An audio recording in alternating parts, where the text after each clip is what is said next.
What's up, everybody? Jason with Heap with Jeep.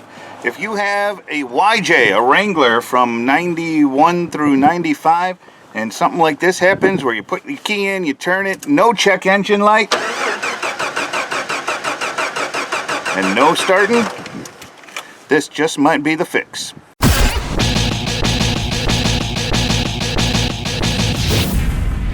Okay, so real common with the YJs, and maybe some other ones too, I don't know, I don't own any of the other ones, from what I've been reading, is the capacitors on the ECM, the main computer, go bad. And the main telltale sign of that is no check engine light when you go to turn the key. On a really warm day, you can hear one of the relays clicking. I think it's the fuel pump relay clicking, and it'll almost act like it wants to start, but I still don't get the check engine light. I've read from a few people that on a warm day you will get the capacitors warm enough that they'll start working and you'll get the check engine light, and then it'll run and you think, oh well, that was weird, and everything's fine. So we're gonna go ahead and change the capacitors. This Jeep's new to me. It has never started since I've owned it, and I don't get a check engine light on a really warm day. I hear that clicking of the relay, and so I'm 99% sure it's the capacitors. So we're gonna pull out the ECM and change up the capacitors and get going here. So the ECM on the YJs are up on the driver's side of the firewall, and the only thing you really need to get out of the way to get to it, as long as you're flexible enough, is this washer jug, which is normally, I believe, held on by a screw, but there's no screw on mine,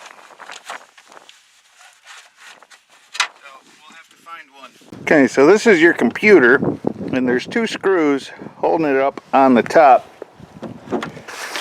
which I believe are 8mm. And then there's one down underneath the computer. It's hard to get to with the camera, but you're going to have to go by feel. You can't really see it, so you just got to reach down under there and feel it and get that one out.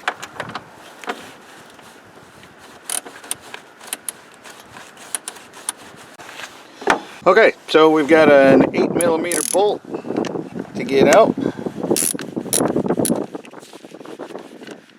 So with the bolt loosened up, you just gotta work that connector free and she's ready to go. Your ECM is free. So the best way to get these tabs apart that are holding it together and not break any, that's the key, is to take two screwdrivers, a large flathead and a small flathead. You take the small flathead and you wedge it in between the halves, if you can get it in there. And then you take the large flathead and you put it in that little groove and just give it a little twist. Not a big twist, a little twist. Be gentle while you're twisting the small one too, and then it'll pop open like that. If you twist it too much, this little tab on the side is going bye-bye. Now let's do another one. So, got the small one there, big one there. Twist both at the same time. Twist the big one gently. Well, twist them both gently, really. Oops. Boom, just like that. Okay, so take a razor blade or a knife or just a flat edge and work it around the edge of the circuit board, and you can just work it out of the plastic case. It's not really glued in there. It's just, I think it's suction that holds it in. But once you get it out, you're going to see all this brown rubbery stuff. I don't know if it's rubber. It reminds me of ballistics gel. You know, that same color and consistency. It's probably just some kind of silicone or something. But whatever it is, it's there to protect the circuit board. And we've got to get rid of it all in order to get the capacitors out. So here you see me, I'm just using a knife to dig out around it, and I'm just being real careful not to go too deep. I'm not actually letting the knife get down to the level of the circuit board. I'm just kind of picking at it a little bit with the knife, and then picking at it with a fingernail, and just trying to get enough of that rubbery stuff out of there so that we can get that capacitor out once we get it loose. And then you're going to have to go to the back side as well, and from there you've got to figure out from where the capacitors are on the top side where you need to cut the rubbery stuff out on the bottom side, and then give yourself enough room to be able to get in there with the soldering iron and have enough room to work, but don't go all hog wild and remove everything if you don't have to. It's there from the factory, and it did a good job protecting it from there. So here I'm just trying to get in. I'm trying to expose the two little posts. You'll be able to see them even through the rubber, where the two little tabs from the capacitor go on, and you just need to get down to the solder. And so I use the knife a little bit, fingernail a little bit, and then I'll use a brush too, just a nylon brush, really soft, a toothbrush basically. Although I think this one came from my gun cleaning kit or something. But that actually did a lot. Once I was down real close to the circuit board itself, then I just took that brush and just, little tiny circles like that, and it cleared the last little bit of that rubber away and gave me the perfect access to it. So I'm looking for that little post right there and that little post right there. So this is the part that is going to make me really nervous. Hey. Say hi. Hi. Alright, be careful of that. This is the part where I have to desolder the old capacitors and solder in the new capacitors. A few things are making me nervous about it. Number one is I'm no good at soldering. Number two, I'm not real good at desoldering. Plus, Radio Shack didn't have anything for desoldering. They sell these little plunger things you can buy that suck the solder up. The wire, I forgot what they call it, some kind of braided copper ribbon with some rosin in it or something, and that sucks the old solder up. I had to make some. I just took an old wire, stripped the coating off it, it's copper wire, twisted all the strands together, put a little flux on it, and hopefully this will work well enough to pull the old solder off. And then my new capacitors are quite a bit smaller. Here, let me get these out and show you. I don't know if it'll show up on the camera, but the new ones are quite a bit smaller than the old ones. They're the same microfarads, 220, alright? Yeah. Need glasses for this. Sucks about getting old. 220 microfarads at 25 volts and 105 Celsius. That is the same measurement as the ones that are in there. It's just quite a bit smaller. So I don't know what it means, but we're going to try them. But that makes me nervous too. So between all of it and all of it and all of it, I'm scared about screwing up. But that's why I started working on these Jeeps in the first place, was so that I didn't have to be scared anymore. So I'm going to try something new, take you along for the ride, and if it works, hey, we all gain a little knowledge. Okay, so we've got two posts right here. Here's my wire, and we're going to try getting that old solder hot enough to get off of there without burning any other components. That's what makes me the most nervous, is getting everything too hot. Oh, look at that. I think it worked. Did that show up on camera? I think that worked. Holy crap. That was so cool. Okay, well, it did get a lot of the solder off, but it's still kind of stuck in there, so I'm going to try pulling on it from the back side while I try loosening that little bit of solder up that's left.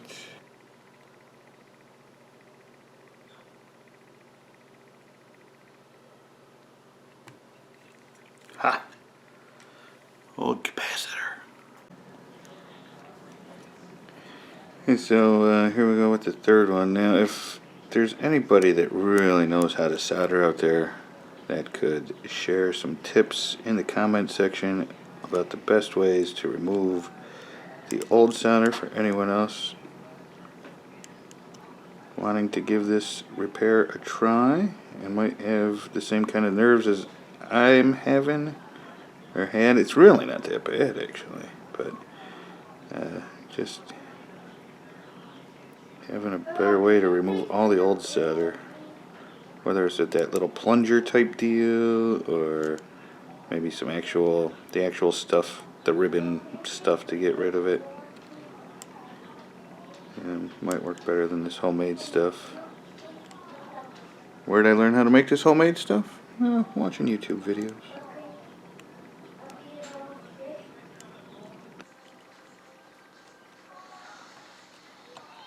We're getting it slowly but surely.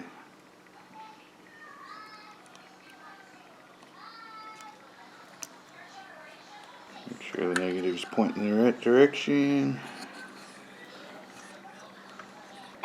Just kind of holding it there with my finger and touching the old solder, the hole where the old solder is, and she goes right through.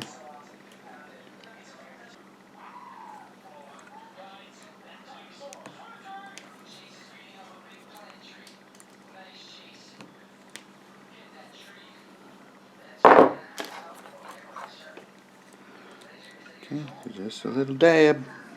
A little dab will do ya.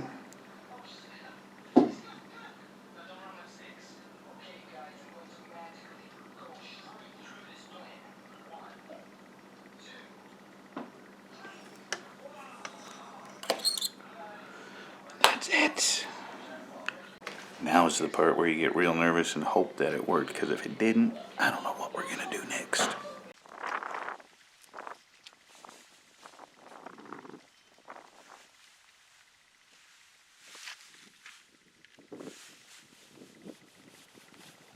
Alright, out of every repair I have done on any of my Jeeps, this one is making me the most nervous for some reason.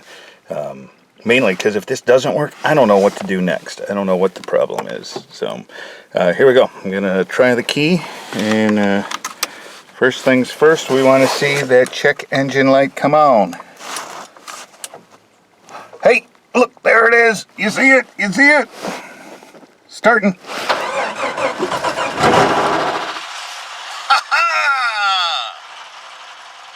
Alright, well, part of me can't believe that worked, and part of me is ecstatic and dancing on the ceiling. So, now it is time to put it all back together. What I am using to mimic the ballistics type gel, this stuff, I don't know what it is 100% silicone.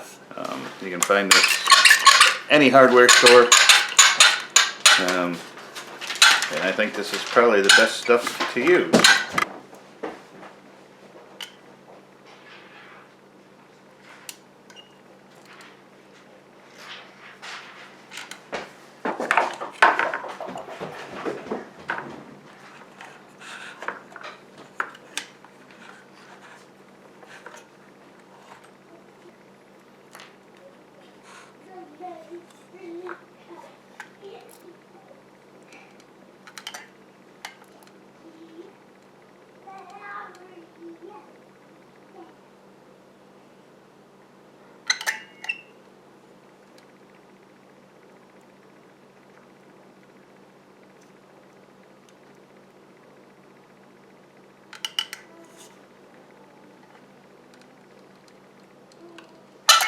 It together is just the opposite of taking it apart.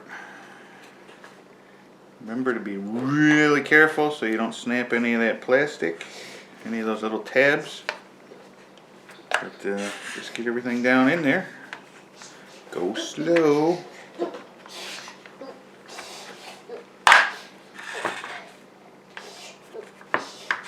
Just snap that tab right there, that's not good.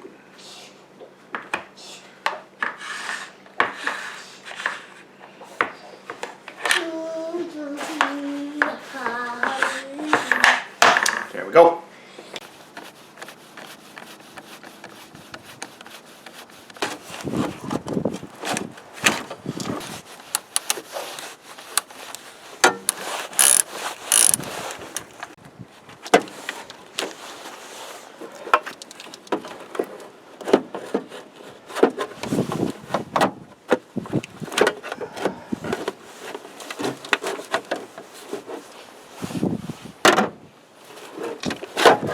So there we go. Jeep's running, computer's back in place, and we can get on to other things. Please tell your friends, all your Jeep buddies, if they were subscribers to Heap of Jeep before on our old channel, to make sure they get subscribed on the new channel, which is right here. Thank you, everybody. Click like, tell your friends. We'll see you next time.